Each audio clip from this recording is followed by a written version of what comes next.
attention away from the other girl But still not if I reconciled put its a difficult girl history. there. So, how did the newly independent nation bounce back from war and genocide?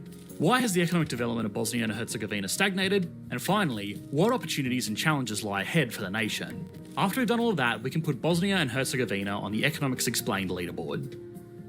Economics is a complex subject because of its interdisciplinary nature that combines mathematics, statistics, geography, history, psychology, and sociology. What is not complex is how easy it is for hackers online to find your data and exploit it for personal gain. In an escalating struggle that eventually led to NATO bombing and UN peacekeeper troop deployment. In total, almost 100,000 people died, 2.2 million people were displaced, and GDP declined by 84%. After international efforts for a peaceful solution, the war ended in 1995 with the signing of the Dayton Agreement in Wright-Patterson Air Force Base in Ohio, USA. And it's this agreement which founded the modern politics and economic powers of Bosnia and Herzegovina to this day. Obviously, that's the incredibly oversimplified summary of an endlessly complex issue, but the takeaway was that this was a bad set of circumstances to begin the process of nation building, especially since a lot of these core issues never truly went away. Founded on a compromise and power sharing, the Dayton Agreement effectively split the state into two geographically separate entities. The Federation of Bosnia and Herzegovina in the central, south and west of the state, which is controlled by the Bosniaks and the Bosnian Croats, and the Republic Srpska in the north and the east of the state controlled by the Bosnian Serbs. Because of the Dayton Agreement, power in Bosnia and Herzegovina is highly decentralised, with both of these entities in complete control of their own tax collection, public spending, development policies and welfare programs. The only economic powers that lie at a state level are monetary policy, which is managed by the central bank, foreign trade policy, and macroeconomic coordination. This level of decentralisation for a relatively small country is what makes Bosnia and Herzegovina unique, and it was a requirement for the peace that was desperately needed to enable the economic recovery that followed. It took until 2003 for the GDP of the nation to eventually recover back to levels last seen in 1990, requiring an average annual growth rate of 22% following the end of the war. And yes, much of this growth derives from redeployment of huge spare capacity in the labour market, but even when these factors are accounted for, there's no denying that a 22% average annual growth rate over almost an entire decade is an impressive feat. So how did this recovery actually happen? In the first years of peace, a lot of the recovery can of course be attributed to the vast sums of post-war foreign aid that Bosnia and Herzegovina received from the international community for reconstruction of damaged and destroyed infrastructure, which includes $5.1 billion from the World Bank, the EU and partner donors. As time went on, however, the economic growth became increasingly driven by the pro-capitalist reforms that constituted the nation's transition from market socialism to private enterprise. To be clear, this transition of economic systems was not as extreme as other countries across Central and Eastern Europe following the collapse of the Berlin Wall and the dissolution of the USSR. As part of Yugoslavia, Bosnia and Herzegovina was already using free markets to allocate production and exchange, with enterprises either being state-owned or worker-owned and managed. In the later half of the 1990s and early 2000s, large state-owned enterprises started to be privatised, which signalled opportunity to European banks who started to provide liquidity and management expertise to the country's newly reformed banking sector. Insolvent banks were closed, state-owned banks were privatised, and new regulatory framework was introduced to drive return on investment and manage systemic risk. Additional private property laws were also introduced alongside the establishment of key institutions such as two stock exchanges and the central bank.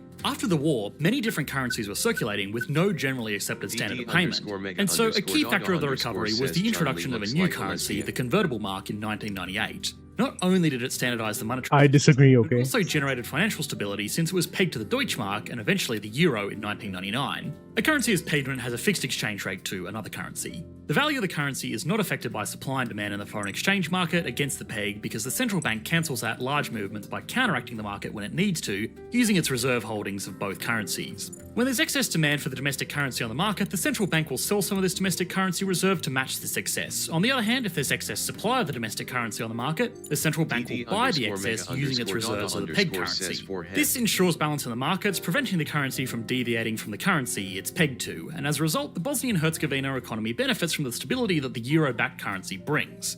Now, it's worth noting that peg currencies don't always work in practice, and there is some risk involved. Take, for example, the Russian ruble in 1998, which was pegged to the US dollar. Investors were selling the ruble hard and fast, which forced the Central Bank of Russia to buy the ruble using US dollars to defend its currency value. After selling 27 billion of its US dollar reserves in under a year, the central bank ran out of US dollars and the peg finally broke. The ruble devalued by 2/3 in just over a month, which meant the price of imported goods soared, causing inflation and huge drops in real living standards. So far, however, the Bosnian-Herzegovinian central bank has successfully maintained the pegged exchange rate, which has fostered confidence in the currency and attracted significant amounts of foreign investment. This rewrote the nation's narrative from one of post-war recovery to one of rapid modernisation and development.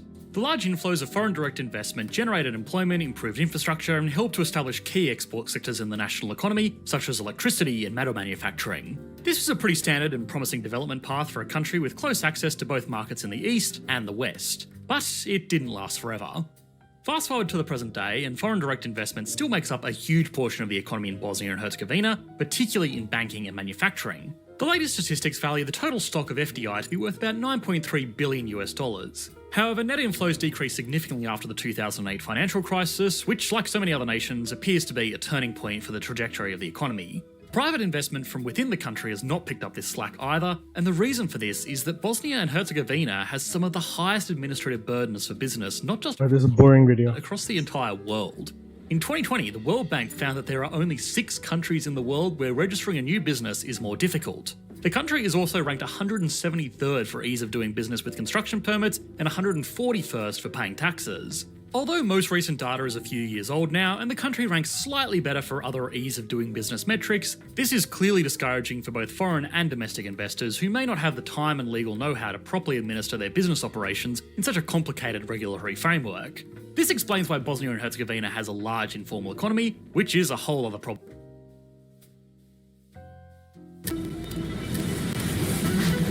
在西藏很多情况下是没有路的。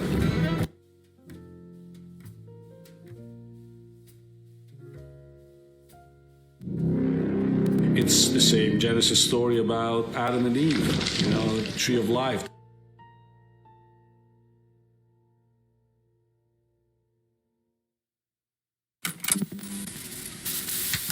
More than just an animated series, it was an animated declaration of what animation could be and what it could do. Beautiful and grotesque, it was conceived by a man begging for an escape from making babies just a few years after he helped plot the death of Optimus Prime. Hi, I'm Dan Larson, and this is the history of Aeon Flux.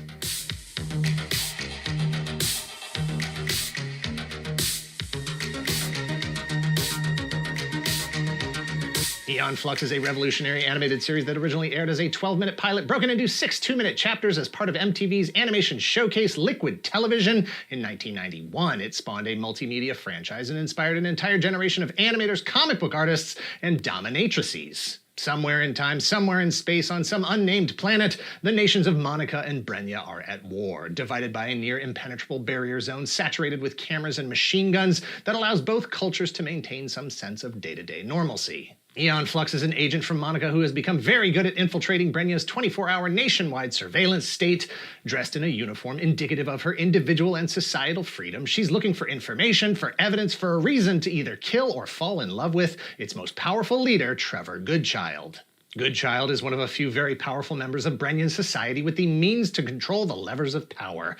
With access to all those cameras, the ability to manipulate people's lives for his own benefit, while he plays God with science, technology, and evolution. It's a brutal, bloody, weird, terrible, sexy war that will never end because the fear of murderous Monicans is exactly what Goodchild needs to justify his grip on ultimate power in Brenya, and a world forever at war is the only way to manifest true freedom and independence for Aeon Flux. Thank you to 80stees.com for sponsoring this video. Click the link in the description below and use code TOYGALAXY to get 30% off your order today. What's the first thing that pops into your head when I say the 1980s or the 19...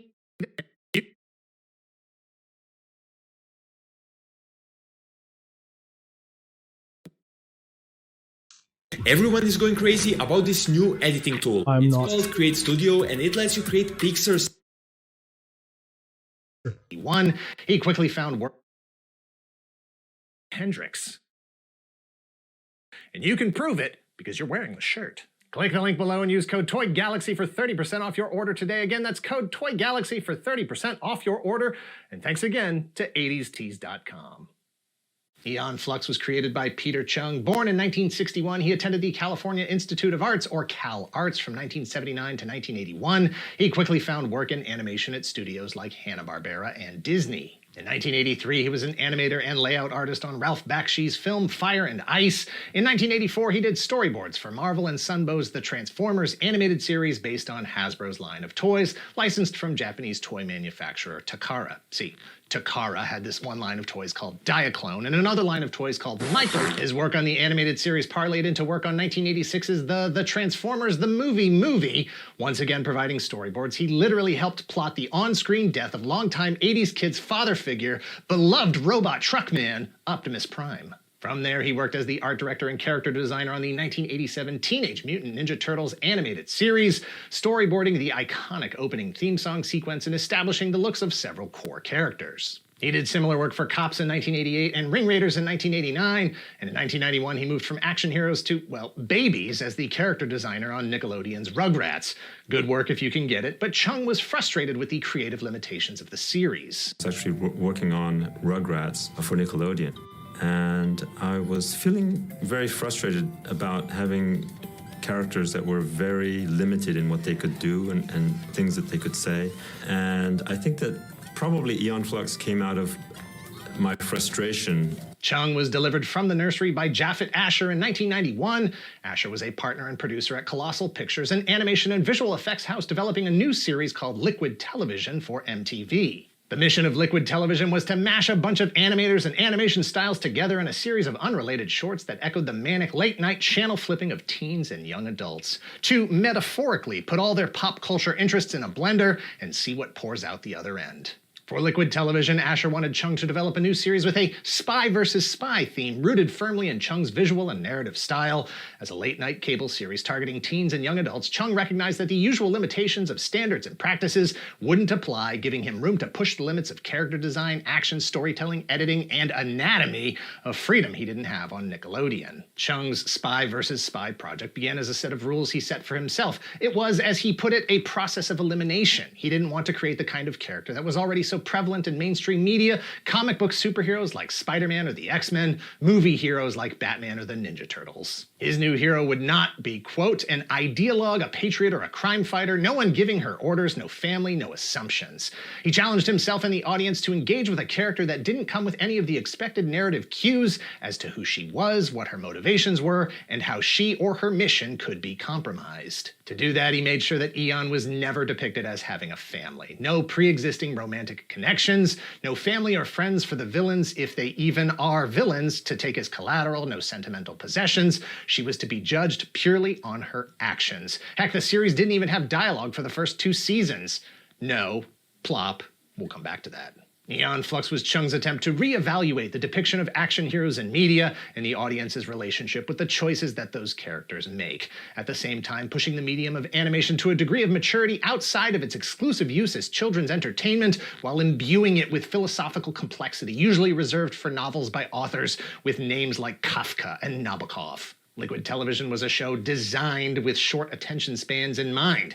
Each 30-minute episode featured as many as 14 short segments, a perfect fit as MTV had already cultivated an audience comfortable with a constantly shifting broadcast delivered in short segments, a generation raised on commercials broken up by commercials with sugar coursing through their veins. Whether you think Aeon's combat attire is practical or not, Chung designed the characters to keep those hyperactive eyeballs on screens as long as possible. You are supposed to be shocked. You are supposed to gawk, mouth agape long enough to get invested in the characters. As he put it, quote, to seduce the viewer and get them to keep watching even though they may not understand exactly at every moment what was happening. Aeon Flux was originally intended only to be the name of the series, a point driven home by, spoiler alert, the death of the main character at the end of the first season. Whether Chung liked it or not, it stuck as the name of the main character for fans and for MTV, who wanted her, Aeon, back. Aeon Flux, the Herodotus File, the new book. Aeon Flux, leather-clad mercenary, Monican agent on a mission, lover and nemesis of Trevor Goodchild, assassination, seduction, domination, modeling.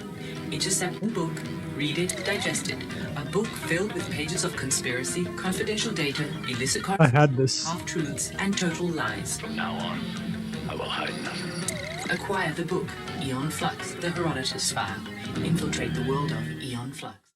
It took a total of 6 months to go from conception to delivery of season 1, a month for writing, a month for character and world design, 2 months for storyboarding, and 2 months for the actual animation to be produced. The result was a 12-minute short broken into 2-minute chapters, aired 1 chapter per episode of Liquid Television through June of 1991. Peter Chung killed off Aeon Flux at the end of season 1 because he thought that was the end of her story. That was the point of the story. For all her heroism, for all the incredible, precise, sexy violence, she failed to accomplish her mission, and it was all for nothing. Her intended target was already dead when she got there, and then, spoiler alert, she fell off a building after stepping on a thumbtack.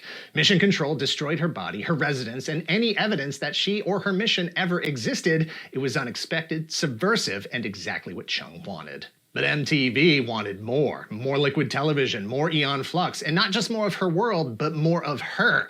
Liquid Television was renewed for a second season of 10 more episodes. For Aeon Flux, that meant 5 new standalone episodes running 5 minutes each. The extended runtime of each chapter meant that it wasn't featured on every episode of Liquid Television, and for Chung, it meant he had to find a way to bring her back. Or not. Chung felt no need to explain how or why she was back, and in fact leaned into her dying, which, spoiler alert, she does at the end of all 5 episodes of season 2. Part of the draw for the viewer becomes, how is she going to die this time? Chung never felt like it was a narrative conflict because to him it wasn't. The existence of Aeon Flux as a character and a series was a creative experiment. The response to the Liquid Television segments was so strong that MTV gave Aeon Flux her own series, 10 22-minute episodes that aired independent of Liquid Television from August to October of 1995. That presented Chung with a whole new set of creative challenges. Even at 5 minutes, the episodes were still short enough to pack them chock full of action, suspense, violence, weird stuff, and still practically no dialogue. That wouldn't hold up for a full season, and not for nothing, but he was going to have to address the fact that she was dead. Again. And again.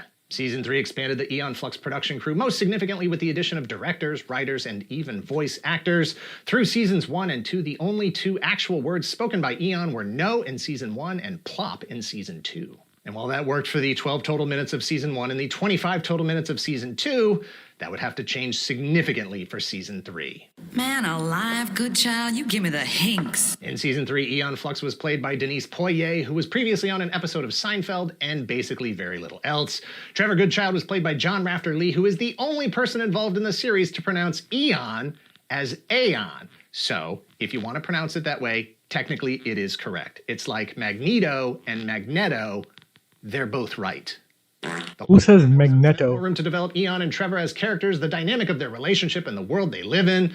It meant that Eon couldn't die at the end of every episode without some kind of explanation if the viewer was going to stay invested through the entire season. While it's not part of the series, the spirit of Aeon Flux returned in a Diet Pepsi commercial directed by Peter Chung that originally aired during the Super Bowl in 1996. Titled Something Wrong, it starred Cindy Crawford and Malcolm McDowell as the Pepsi Universe versions of Eon and Trevor.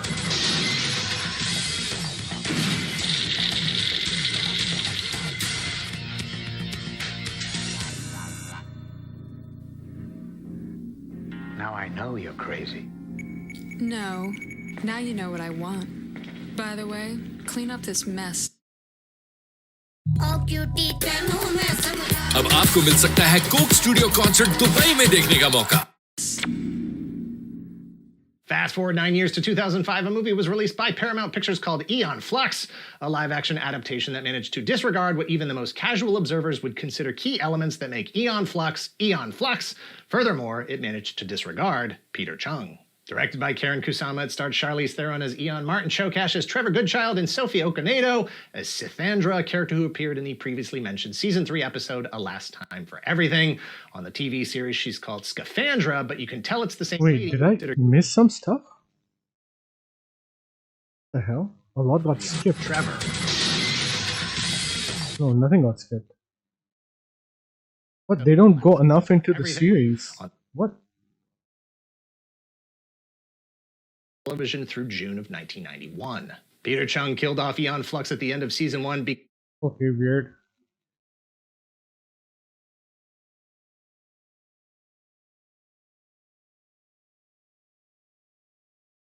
released by Paramount Pictures called Aeon Flux, a live-action adaptation that managed to disregard what even the most casual observers would consider key elements that make Aeon Flux, Aeon Flux.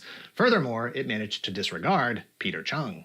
Directed by Karen Kusama, it starred Charlize Theron as Eon, Martin Chokash as Trevor Goodchild, and Sophie Okonedo as Sithandra, a character who appeared in the previously mentioned Season 3 episode A Last Time for Everything. On the TV series, she's called Scaphandra, but you can tell it's the same lady because they both have hand feet. The box office was not good. It only earned $52 million against a budget of around $60 million. But ticket sales aren't the only measure of a film's success. Let's see what star Charlize Theron had to say about it in an interview with People magazine in 2022. Quote, "This is going to sound so poor me, but I do feel like sometimes as women we get one shot, and I knew that Aeon Flux was going to be a fucking flop. But hey, that's just one very successful actress starring in the movie she called a fucking flop." Let's see what Aeon Flux creator Peter Chung had to say about it in a 2006 interview. Quote, "The movie is a travesty. I was unhappy when I read the script 4 years ago. Seeing it projected larger than life in a crowded theater made me feel helpless, humiliated, and sad." He continued, "Maybe the makers didn't understand the source material and thought they were being true to it, or they understood it but didn't think it would appeal to a wide enough audience and altered it to suit their presumed target. Presuming to know what an audience wants to see and tailoring the product to fit is a method that sucks all the drive I'd have to ever create anything." Oh, and one more thing, quote, "The original impetus behind the Aeon Flux pilot was a critique of the manipulation of sympathy in Hollywood movies. Aeon Flux was never an action vehicle. The only 2 episodes in which Aeon does much physical fighting are the shorts Pilot and War, in which her violent actions are portrayed as preposterous and futile, not heroic. How can anyone watching those shorts not get it?" Aeon Flux, the animated series, was released on VHS in 1996 and in a DVD box set to coincide with the release of the live-action movie in 2005. The box set gave Chung the opportunity to revisit some of the scenes he was unhappy with, create additional visual effects, and add some new scenes, which some fans have said is a very George Lucas thing to do. Chung insists that those parts weren't technically finished the first time, so, and these are my words, not his, piss off.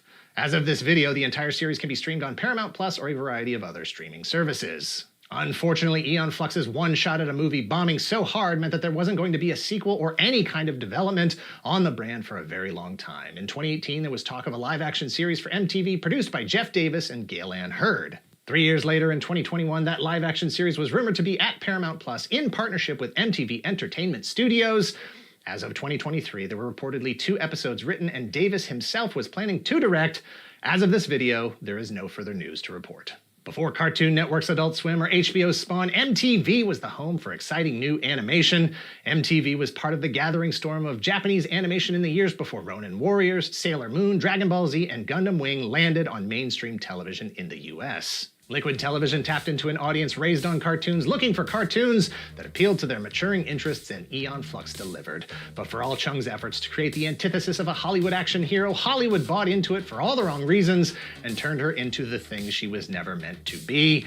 Maybe next time Peter Chung won't be so subtle. Boy. Oh, I know I'm hot. I'm wearing 2 shirts. Why are you hot? You're wearing pants. I'm wearing shorts. Thanks for watching. Please hit like, hit subscribe if you're not already a subscriber. Thank you very much to those of you who already are. If you're in the position to help the channel grow, please visit our Patreon at patreon.com/toygalaxy. Several different tiers to address your specific Secret Galaxy content needs. Check out our new Secret Galaxy merch shop at secretgalaxy.shop. All merchandise is physically in stock and ready to ship. Links to all this in the description below, and let us know in the comments down below if you watched Aeon Flux on Liquid Television or if it was something you discovered later. I regret that I no longer own the video cassettes that I taped episodes of Liquid. Let's see what this says.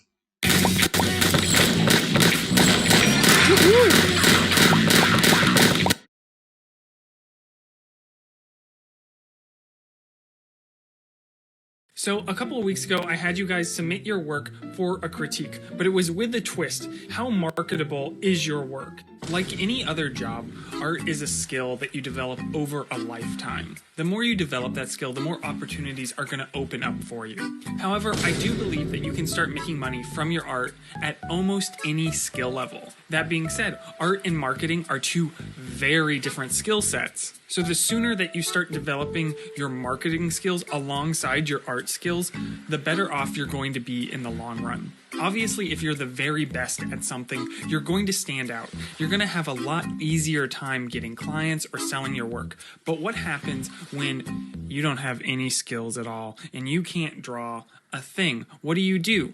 So if I couldn't draw at all and I really just needed to make Hey, Cave Geek, Art, and I'm gonna have to rely and on Ascendant. a couple How are other you guys? sets than my drawing skills, right? Oh. Maybe I'll draw a stick figure and I'm gonna write art is hard next to it. It's gonna be haha super relatable, right? I'm gonna turn this into a sticker. There will be an audience who will be interested in buying this product. Again, it's haha relatable, right? So quirky, so fun. And as you develop your art skill and you're able to accomplish bigger and greater things, different type of products and different types of avenues and job opportunities are going to make more sense for you. Maybe your dream is to have your art on magic cards one day, but if you don't paint as good as those artists, there's going to be a disconnect. If you're still making stick figures, obviously you're going to have to hone those skills to get to that point. If you haven't had years to dedicate to becoming the most skillful artist, it's going to be hard to have your artwork noticed over, say, Ross Draws or Loish, Imarichu, or Zinchen,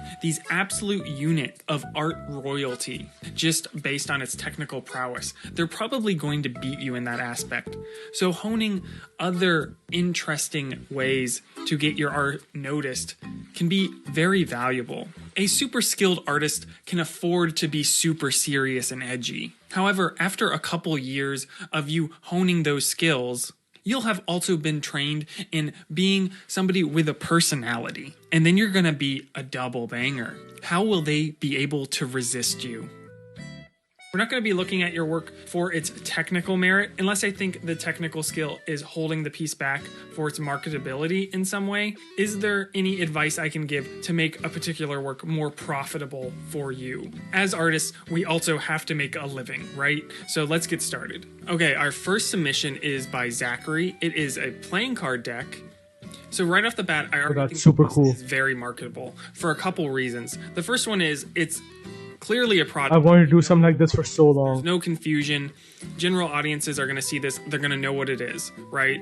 So also the artwork is really good. So you're going to also get like the art nerds who are just into the art that also want to buy it. And then like the third demographic I think that this also appeals to is the collector space. So something that I was super surprised by, because I also made a poker card set a couple years ago, is that there's a huge collector's space. So I think this is hitting multiple demographics. Geez, those are cool These as are well. the types of products that get like general audiences into the art space. So that can help promote other work that might not be as easily consumable. That being said, so the next step would be to actually physically make it into a product if you haven't already. So we know what it's supposed to be. So if you're having trouble, say, financing this poker card set, I think there's a couple routes you can take. The one that I took was I did a pre-sale just on Etsy. And at the time I had like 0 following on social media and I wasn't really doing in-person events. Because that collector space existed, I was able to fund that entire production of my poker cards at the time. I think I did an edition of like 100, which isn't very many, but at the time that was a big win for me. So I think you could start with like a small edition, do a pre-sale. Also, there's websites like Kickstarter and stuff that kind of have this built-in pre-sale mentality about them. So you could definitely go that route if you're worried about funding the actual production.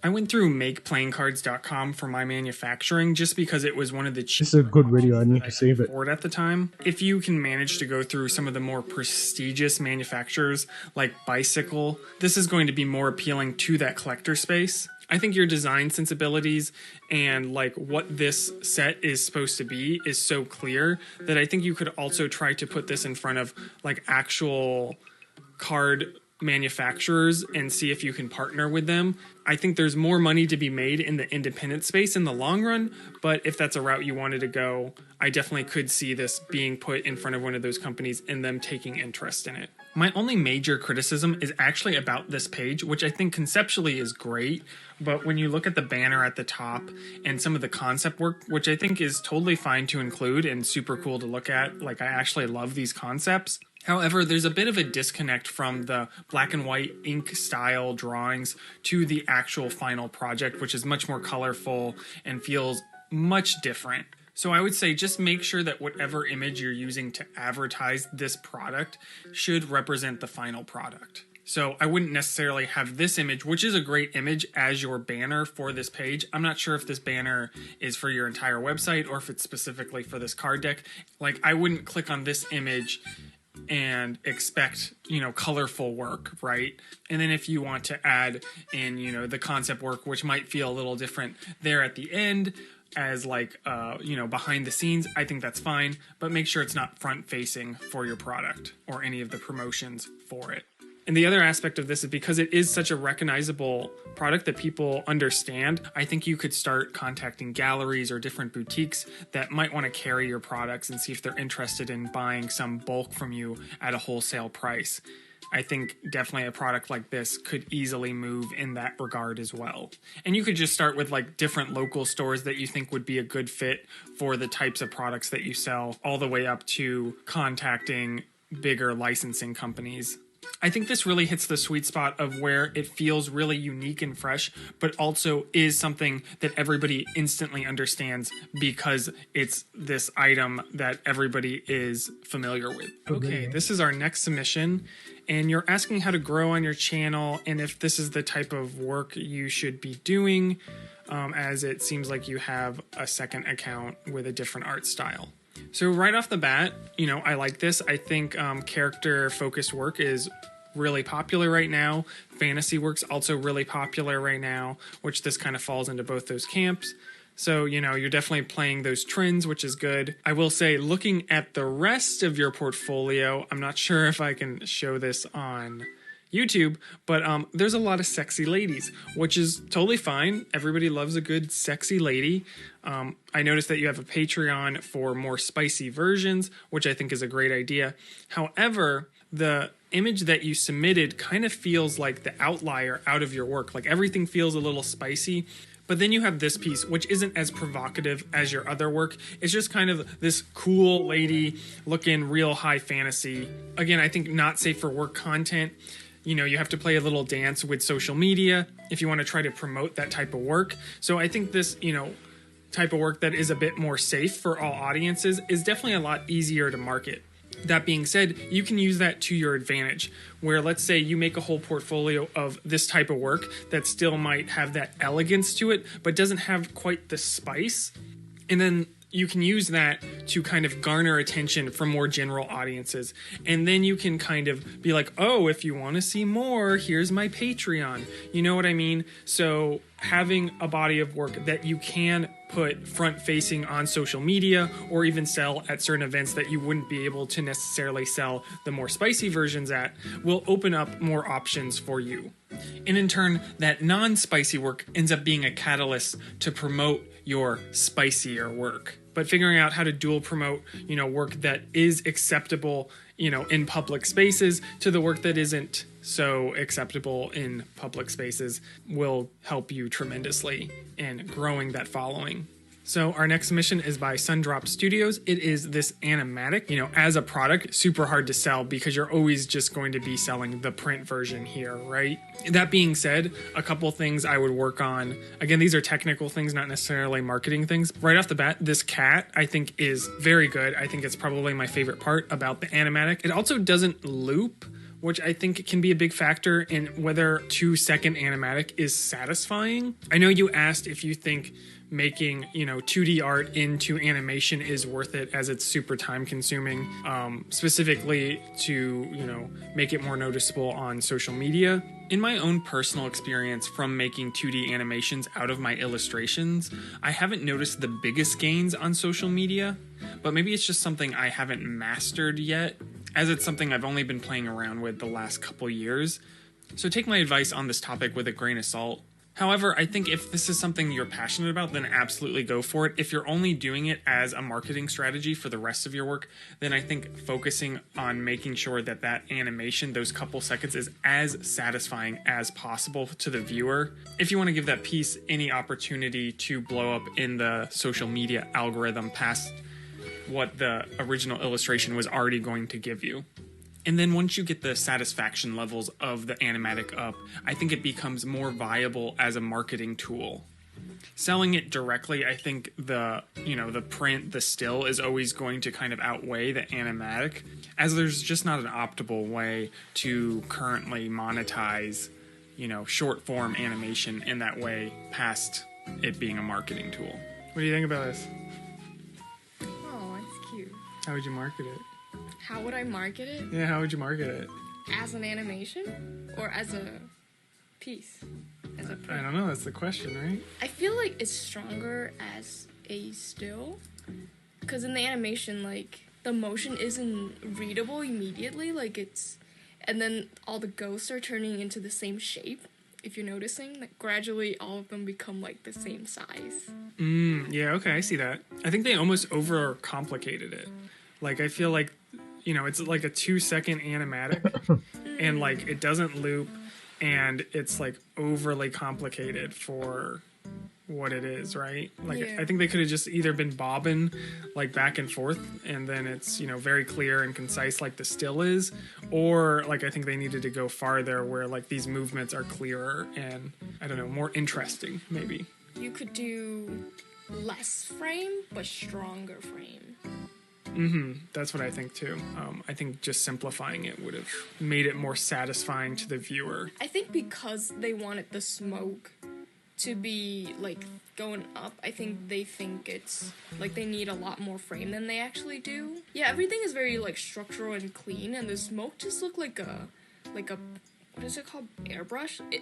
It does feel stylistically a little off, and then it's kind of like, especially where it passes through the night sky, it kind of like changes the composition for a second a bit too drastically, and it's just like my eye just goes straight to that contrast where that like those hard lines pass through that like black night sky, and it's distracting to like the movement that I'm sure took a ton of time to do over here. And I think right now the still is a bit more satisfying than the animation, unfortunately, because it is beautiful work. I think this artist definitely has a strong eye for like products. Very consistent on like the palette and the style. And then it's hard, like, if you've already posted the still image, you're kind of cutting out a lot of audience because they've already seen it. So, like, Instagram's so touchy these days. It's like nothing wants to blow up, but if it does, then it, like, super blows up. So it's definitely a gamble. Okay, our next piece is by Alyssa, and we have this very cool piece. It's a very dynamic piece, so definitely very striking. I do think there is some issues with the hand and the angle of the sword a bit, some technical things going on there that are a little wonky, but overall super cool piece. Again, I think character work is super popular right now. You said it was a commission for somebody's D&D character. I'm very familiar with these. That being said, no offense to this person's D&D character, it does feel a little generic, like there's not a lot of storytelling elements going on. Technically, it is very well done and, you know, composed really well. Like, I really love this type of work visually, but when we start getting into like D&D and role-playing and stuff, the more interesting aspect, I think, can be, you know, what kind of story elements can you start adding to it? Obviously, when it's not your character, that's kind of out of your control. But if you were to do, like, say, a whole portfolio of these, that could be an aspect to focus on. If I look kind of at the rest of your work, definitely with this like anime-inspired style, I think like younger audiences are definitely going to be more interested in your work than, say, older audiences, like, you know, in-person anime cons. Granted, there's a lot of competition in this space, right? So I think you have really good composing skills. You have really good technical skills, aside from a couple little awkward things here and there that I'm sure you can work out. I think the storytelling element of it can definitely elevate your work, right? I think, you know, having a bigger series of pieces, right? Like, if I was going to commission you, like, I know you're a good artist, right? But I'd want to see multiple images like this to convince me that, hey, it wasn't just like a fluke or a one and done. Like, I definitely want to see like how you would handle like maybe a bigger character or handle like a male character, right? Especially when you see a lot of anime artists have kind of similar like same face syndrome. If my character, say, doesn't fit that model, I might be hesitant to want to hire you or even inquire about your prices or whatever. I think that will really elevate you past a lot of these anime-inspired artists out there. I will also say, especially like with some artists who do similar styles to you, they end up having like their own OCs and they start painting them over and over, and then their audience gets attached to that OC and wants to know more about them, and then they kind of develop a story through their art, doing multiple pieces throughout the, you know, their art career, right? So that could be a potential avenue for you as well. Okay, our next submission is by an artist that I've been a fan of for quite a while, so that's exciting. So we have this piece here. This does seem a little different from your other work. I think it's normally pretty character focused, right? Let me take a look.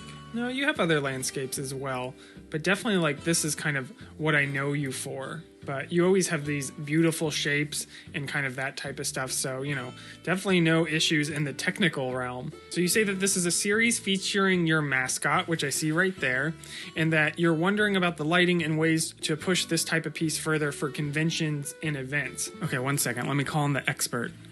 Sing! What? As a background artist, what do you think? It's cute. It's really cute. I like bikes. Bike cells. You also sell landscapes at conventions. Do you think it does well? Because I think this is kind of...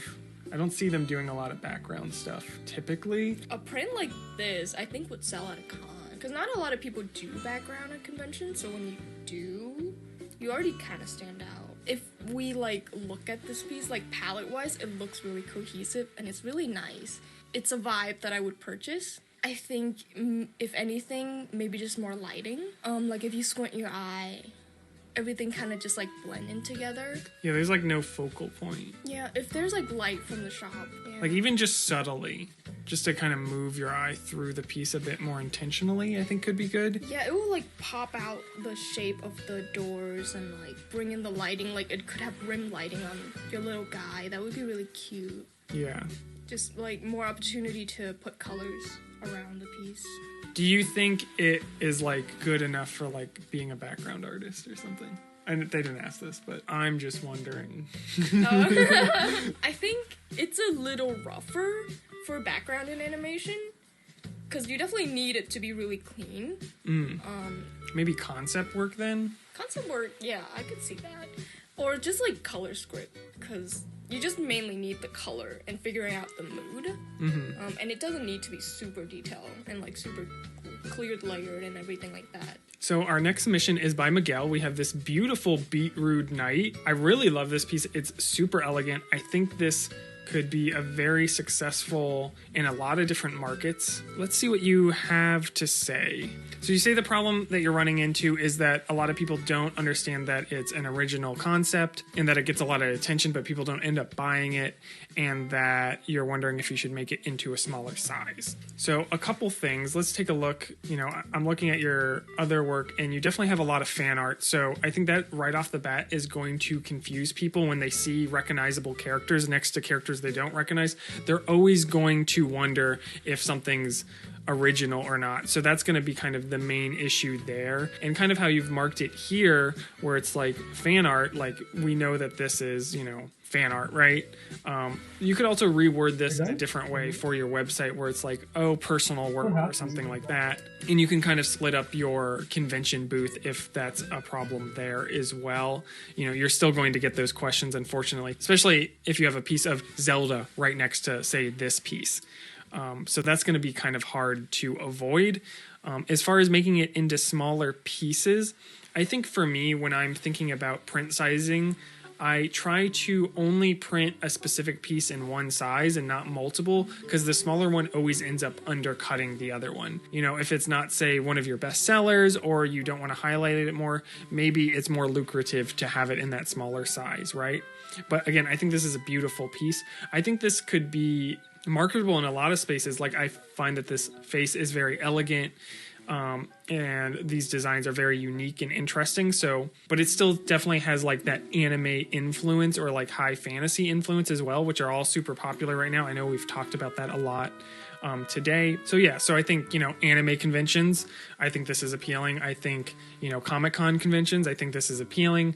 You know, I even think, you know, the face here and everything is elevated enough that I could see art collectors, galleries, or even like product designs. Like I could definitely see this concept on like a wine bottle that's like new and fresh or whatever. So I think there's a lot of different monetization paths you could take with this particular work. However, looking at the rest of your portfolio, I love this series, but I think there is a bit of inconsistency.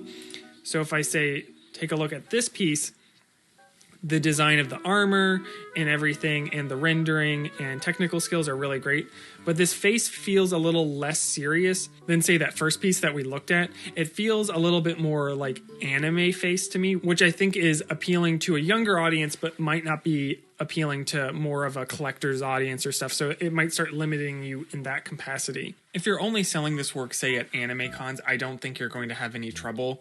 If you want to expand the types of crowds that are interested in your work, then I think that disconnect starts becoming more of an issue.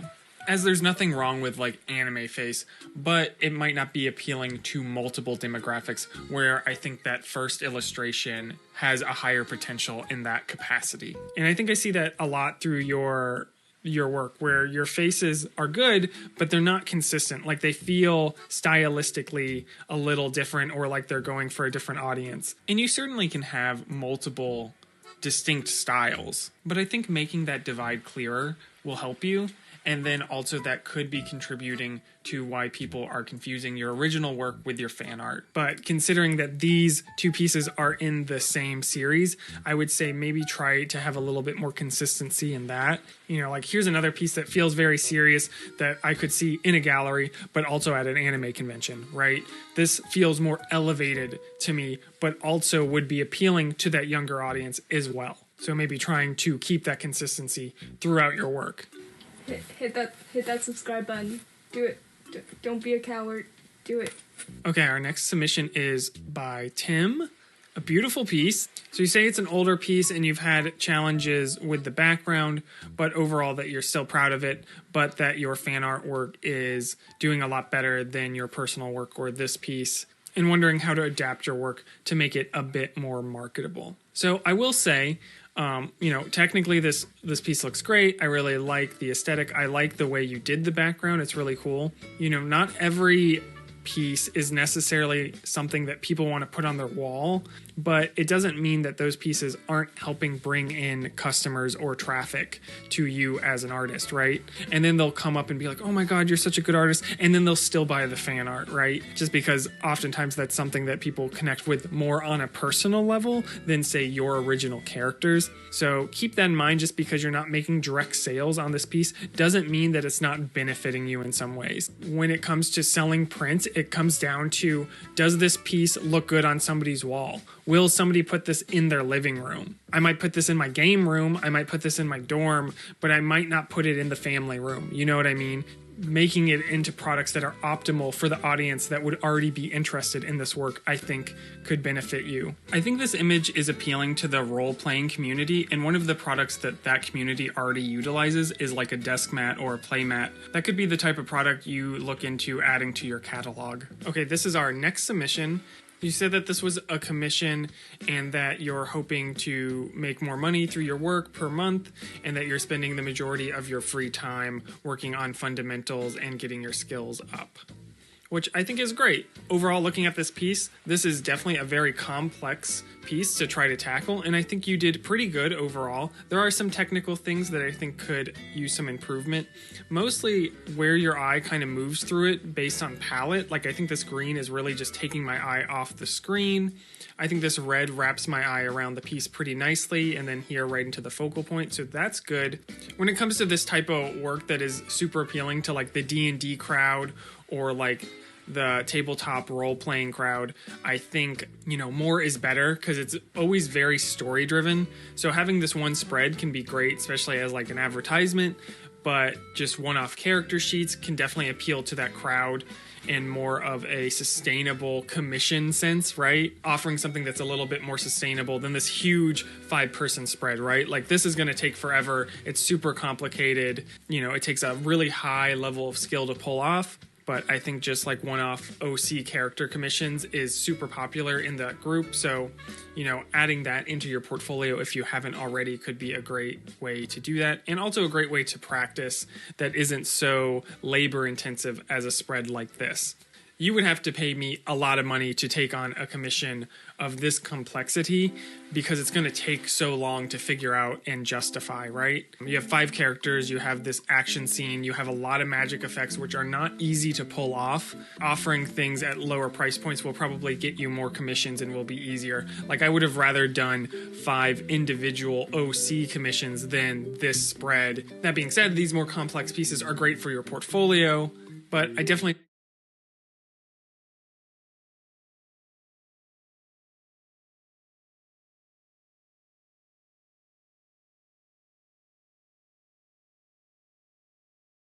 A second.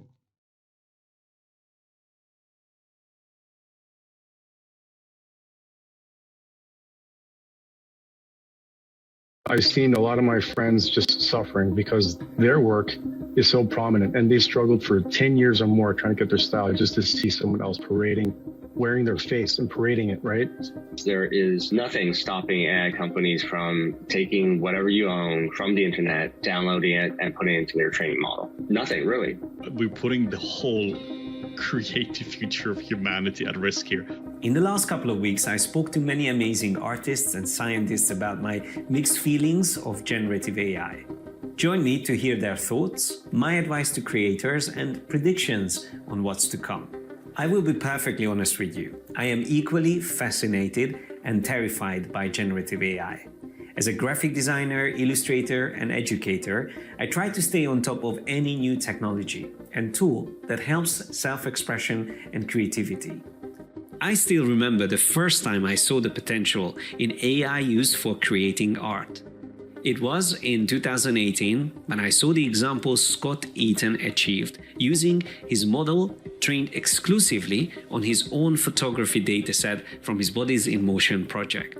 I never thought that by 2024 we will have tools like Midjourney that can generate photorealistic images indistinguishable from real photos or art, and tools like OpenAI's Sora capable of generating ultra-realistic videos from text prompts. By now, most likely you are familiar with how AI images are generated, but in case you are not, let me give you a very brief and extremely simplified summary. You type in a few words, your prompt, describing what you want to see, and the AI model generates images for you that never existed before. For this process to work well, the AI model needs to be trained on a massive amount of images and their descriptions. At the moment, the most effective and most widely used dataset, Leon 5B, includes 5.85 billion uncurated images crawled from publicly available websites and cloud storages. This dataset was meant for research purposes only, but companies started to utilize it commercially within a few months after its release. There are all kinds of images in this dataset, from public domain pictures to a staggering amount of copyrighted work of both dead and living artists, and a fair amount of explicit content too.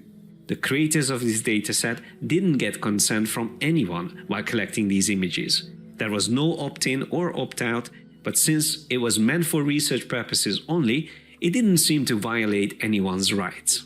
You can get a better idea of the effectiveness and sheer amount of scraping that was used to generate Leon 5B dataset by going to haveibeentrained.com website. You can search the entire training data using someone's name, a domain name, or even a keyword.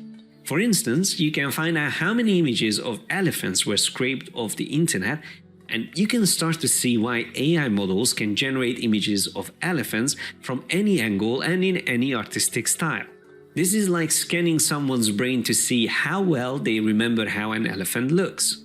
Only artists with extraordinary visual memory, like the late Kim Jung-gi, can come close to this level of familiarity and comprehension of a subject matter. Without going into the technicalities of how deep learning and stable diffusion works, here are some important things to understand about text-to-image generative AI models. They are designed to generate new images similar to what they have seen during their training. Once a model is trained on an image, it cannot unsee it. It is a bit like human memory, but much more accurate and extensive. A bit like photographic memory paired with unlimited storage capacity. To improve the speed of the generation process, all images that are fed into the AI model are compressed. Now, this compressed form of the image, or latent image, looks like noise to us, but the model is capable of reversing it back to a recognizable, almost identical image as the original input. This transformation between the original image and the recovered image after the diffusion process is crucial, as this is used as an excuse by AI companies to get around existing copyright laws and to allow them to cheat artists out of their rightful compensation. You may have heard of the term data laundering. It involves transforming stolen data so that it can be used for legitimate purposes. In this instance, the original data, 5.85 billion images, was collected from the web by non-profit research groups and then shared with for-profit companies. Most people who are having the AI discussion are unfortunately starting from a business-first mindset. So all of the ideas, all of the discussion about what should be legal, what should not be legal, our discussions are sort of framed around companies that want to scale up to the millions to billions of dollars of revenue, right? And if you're going to be that kind of company, I don't think you can just have a charismatic CEO at the top who thinks that they have perfectly understood the future of technology and that for some reason thinks their fair-handed handling of this situation is going to assure the best outcomes for everybody. No, you need boards that are made up of actual artists, right? Not just technology people who stumbled upon a code that happens to make art.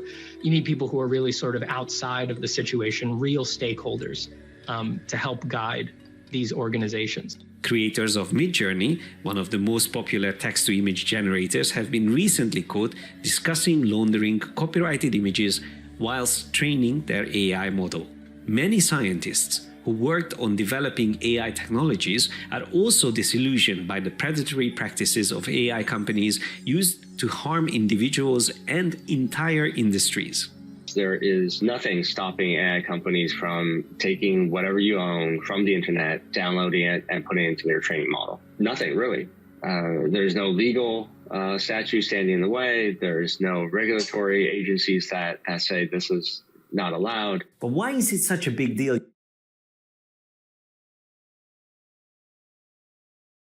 So a couple of weeks ago, I had you guys submit your work for a critique, but it was with a twist. How marketable is your work? Like any other job, art is a skill that you develop over a lifetime. The more you develop that skill, the more opportunities are going to open up for you. However, I do believe that you can start making money from your art at almost any skill level. That being said, art and marketing are two very different skill sets. So the sooner that you start developing your marketing skills alongside your art skills, the better off you're going to be in the long run. Obviously, if you're the very best at something, you're going to stand out. You're going to have a lot easier time getting clients or selling your work. But what happens when you don't have an ascendant and you can't draw a thing? Belisarius 666. So if I couldn't draw Darth Elwood. just Hello. to make money. Darth Elwood, thank you so much for the message you sent me. Through the, I don't know if you're here, but you sent me a message about the rule of two. And you're not as nice as that message was. You're not my 700th follower. I have 500 bot followers for some reason. This one day, this bot cloud just decided to come and follow me. So that happened. So you are actually more like my 300th follower. Or 200th, I'm not sure. I'm going to have to rely on a couple other skill sets than my drawing skills, right? Maybe I'll draw a stick figure and I'm going to write art is hard next to it. It's going to be haha super relatable, right? I'm going to turn this into a sticker. There will be an audience who will be interested in buying this product. Again, it's haha relatable, right? So quirky, so fun. And as you develop your art skill and you're able to accomplish bigger and greater things, different type of products and different types of avenues and job opportunities are going to make more sense for you. Maybe your dream is to have your art on magic cards one day, but if you don't paint as good as those artists, there's going to be a disconnect. If you're still making stick figures, obviously you're going to have to hone those skills to get to that point. If you haven't had years to dedicate to becoming the most skillful artist, it's going to be hard to have your artwork noticed over, say, Ross Draws or Loish, Imarichu, or Zinchen, these absolute unit of art royalty, just based on its technical prowess. They're probably going to beat you in that aspect. So honing other interesting ways to get your art noticed can be very valuable. A super skilled artist can afford to be super serious and edgy. However, after a couple years of you honing those skills, you'll have also been trained in being somebody with a personality. and then you're going to be a double banger. How will they be able to resist you?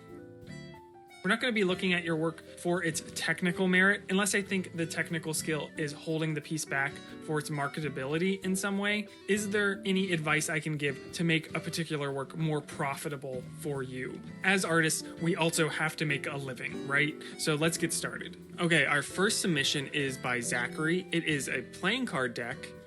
So right off the bat, I already think that this is very marketable for a couple reasons. The first one is it's clearly a product and we know what the product is. There's no confusion.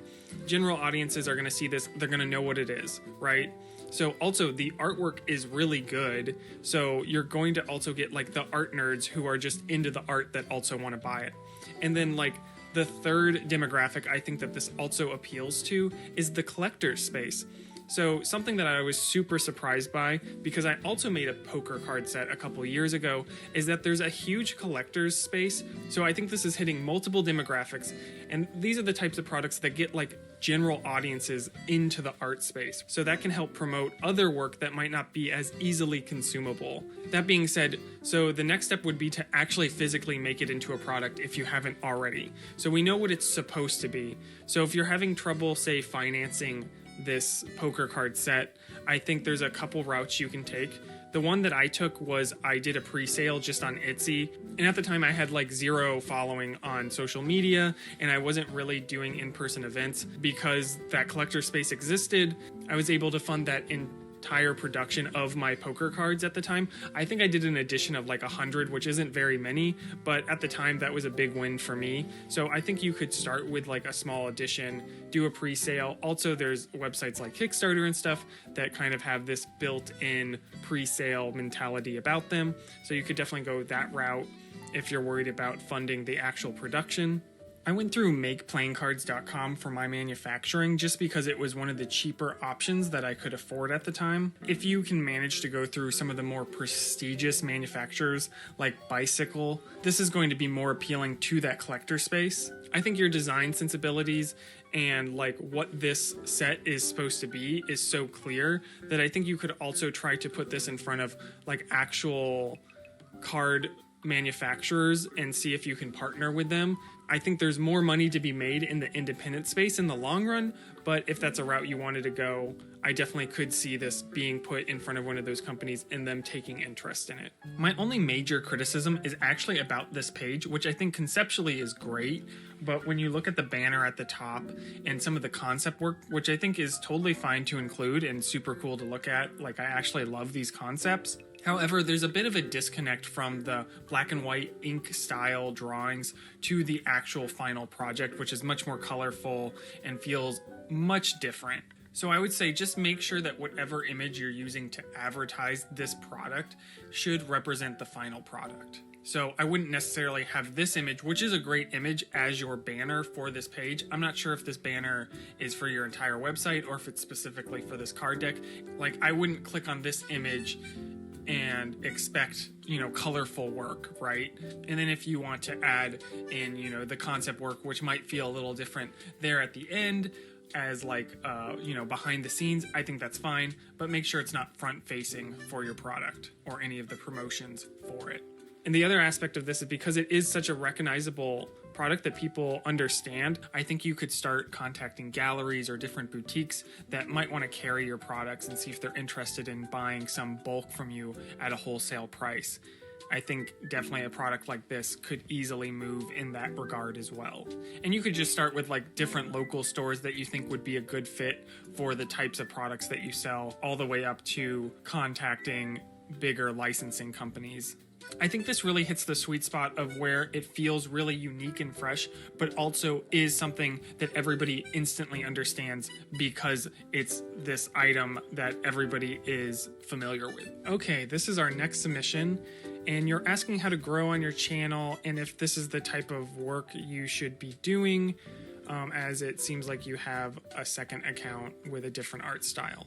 So right off the bat, I like this. I think character-focused work is really popular right now. Fantasy work's also really popular right now, which this kind of falls into both those camps. So, you know, you're definitely playing those trends, which is good. I will say, looking at the rest of your portfolio, I'm not sure if I can show this on YouTube, but there's a lot of sex